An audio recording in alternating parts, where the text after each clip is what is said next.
ஆந்திராவில் பள்ளி மாணவியை பாலியல் வன்கொடுமை செய்த ஆசிரியர் போக்சோவில் அதிரடியாக கைது செய்யப்பட்டுள்ளார். 3 ஆண்டுகளாக ஆசை வார்த்தை கூறி சிறுமியிடம் அத்துமீறியவர் சிக்கியது எப்படி? 9ஆம் வகுப்பு மாணவியை மாய வலையில் விழ வைத்து பாலியல் வன்கொடுமை செய்த ஆசிரியரை திருப்பதி வீதியில் 3 கிலோமீட்டர் தூரம் நடக்க வைத்து போலீசார் அழைத்துச் சென்ற காட்சிதான் இது.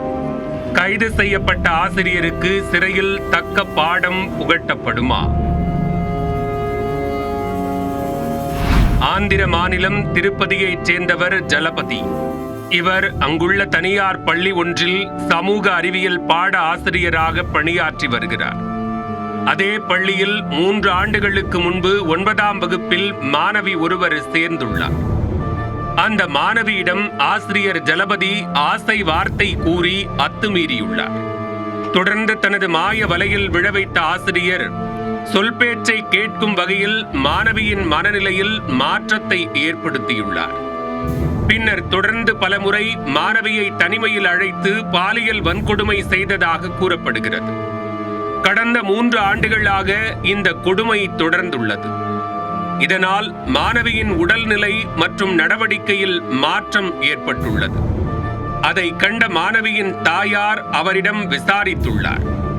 ஆனால் தனக்கு எதுவும் நடக்கவில்லை என கூறிய மாணவி உண்மையை மூடி மறைத்துள்ளார். இருந்தபோதும் அவரின் நடவடிக்கை மீது சந்தேகம் கொண்ட பெற்றோர் தொடர்ந்து என்ன நடந்தது என்று கேட்டு நெருக்கடி கொடுத்துள்ளனர். அப்போது ஆசிரியர் ஜலபதி தன்னிடம் 3 ஆண்டுகளாக அத்துமீறியதாக கூறியுள்ளார். அதை கேட்டு பெற்றோர் அதிர்ச்சியில் உறைந்து போயுள்ளனர்.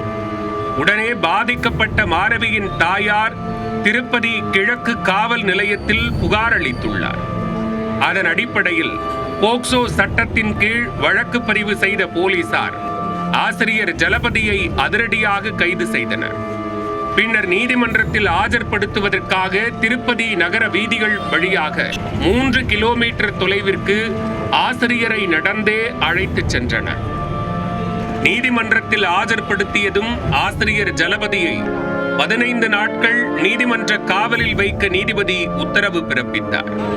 தனியார் பள்ளியில் மாணவியை மாய வலையில் வீழ்த்தி 3 ஆண்டுகளாக பாலியல் வன்கொடுமை செய்த ஆசிரியர் கைது செய்யப்பட்ட சம்பவம் திருப்பதியில் அதிர்ச்சியை ஏற்படுத்தியுள்ளது.